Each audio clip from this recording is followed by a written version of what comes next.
CJ's on Dame time as Lillard and McCollum head south of Portland to take LeBron to the promised land once again in sunny LA. Before we get into the video, if you want to win a PS5 with NBA 2K21 and Madden NFL 21 included, leave a like, comment, subscribe, and turn on notifications to enter the giveaway. It's fair to say CJ McCollum has been overlooked at Portland. The synonymous Lillard has forced himself into folklore with incredible performances and memorable clutch plays for the ages. But McCollum hasn't exactly stood in the shadows. McCollum's career average points per game is 18.9, and most notably his average points per game in the postseason is 20. For a number 2 guy, you can't fault his offensive production being the perfect assistant to Dame time Lillard. NBA's most improved player of 2016 is consistently good, which works well if you add consistently great to the equation.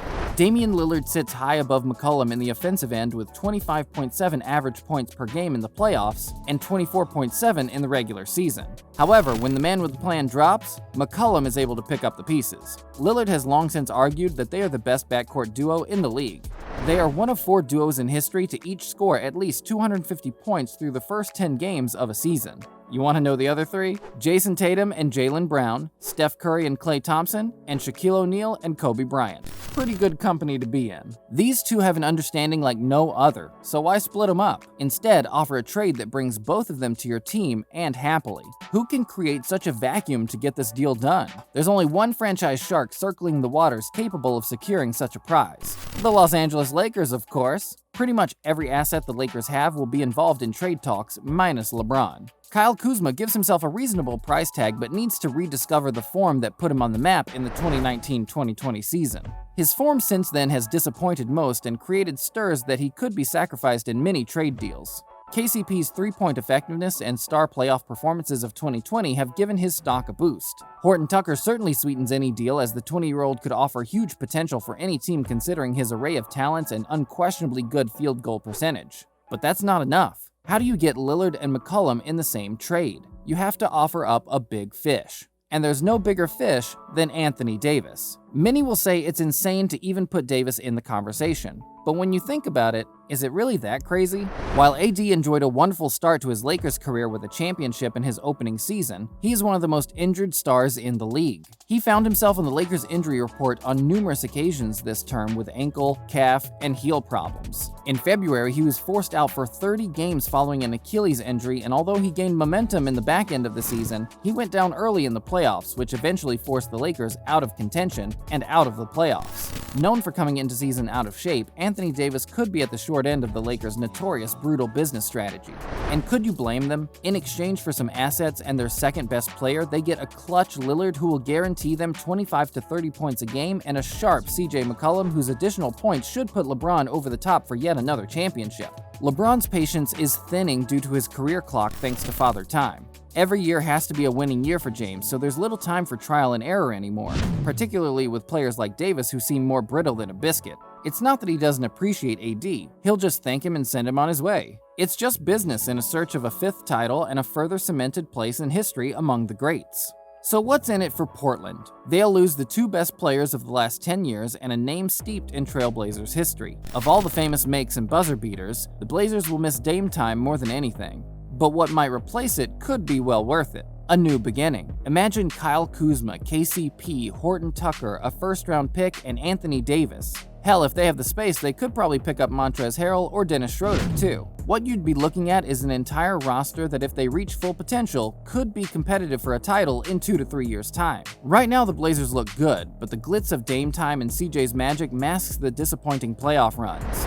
In the last 20 years, they've made it to the conference finals once. A forgettable sweep by a Golden State Warriors team missing Kevin Durant for the entire series. Other than that, they haven't been out of the second round, and the last 2 years have lost both first-round matchups to the Lakers and Nuggets respectively. The disappointment can't only fall on the Blazers side either, as McCollum and Lillard must feel they're getting hard done by. A glimpse over the wall at a potential NBA final in 2019 seems to be firmly in the rearview mirror, as both players don't know how to fix the rest of their team in order to get them a shot at the title. Something's gotta give.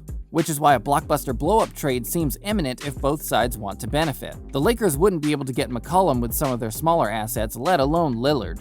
So AD has to be thrown in for good measure. Despite the Lakers threatening to take AD off the trade table altogether, The Blazers could raise an eyebrow with the double trouble backcourt, and if LeBron approves, you better believe it's goodbye and good luck to the 6'10" power forward. Let's not ignore LeBron's ability to woo players to his team. He's done it before and never shied away from admitting it. Nothing's impossible when it comes to a superstar. Take one look at Kawhi Leonard calling for the Clippers to provide him with another star. They duly obliged, and the Claw got his cake and swiftly left the North for the bright lights of Los Angeles. Which throws another question into the mix. Quality of life in LA for a 29 and 30-year-old Lillard and McCollum has to be enticing. No matter the life you lead, playing for the biggest team in a city that thrives on celebrity and stardom is surely a draw. Not to mention the stature of the Los Angeles Lakers themselves. Dame and CG have done their time at Portland. It's not like the fans would accuse them of being disloyal. It's an opportunity presenting itself at the right time for everyone. This way, the Lakers get an additional backcourt without injury, and the Blazers get to start over. It's a win-win. It's not enough to argue this could never happen when we've literally seen blockbuster trades like this before. Kevin Garnett's trade to the Celtics in 2007 involved 5 players and 2 first-round draft picks. In 2004, the Magic Rockets' Tracy McGrady trade involved a total of 7 players, 4 to one and 3 to the other, including now Clippers coach Ty Lue. The list goes on, with Shaq to the Heat, Kawhi to the Raptors, and most recently AD to the Lakers. Nothing is unusual in business, and at the end of the day, that's all these trades are, just business. It's easy to believe that the Lakers will seek out a more conservative mission in chasing the off-form Ben Simmons from Philadelphia. This way they get to keep AD and LeBron, thus adding to their arsenal. But ask yourself, which is a more appealing offer? A lackluster Simmons and an injury-prone AD? Or a consistent and confident duo in Dame and CJ? The answer looks obvious, but when you dig a little deeper to find that the recognition of 2 happy players who have chemistry already, rather than one injured and the other with an inability to shoot, is a better option. Dame and CJ are most definitely in their prime, whereas Simmons is yet to reach his full potential, and AD could well have just passed his.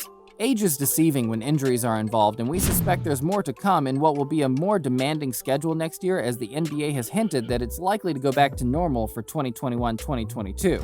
An extra load of games need an extra load of depth, and if the Lakers are to try and get a more favorable seeding with home court advantage, they need their stars playing regular season games. Yes, they'll have dumped a bunch of bench players in this trade, but they'll have succeeded in bringing in 2 stars who can provide much-needed regular season production for LeBron to ensure there's no first-round meeting with the likes of this year's Phoenix Suns.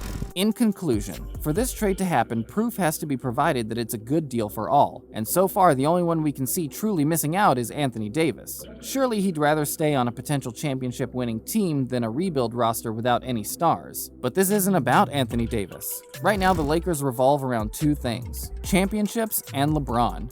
And yes, those things are mutually exclusive. What LeBron wants, LeBron gets. And he'll likely make the call for the backcourt duo who deserve more than a buzzer beater a year and a conference final bashing in what could be their happiest time together in the purple and gold. Comment below to let us know your thoughts, and be sure to subscribe for more. And don't forget to turn on notifications so you never miss another one of our videos. We'll see you next time, latest Hoops fans. Until then, keep shooting your shot!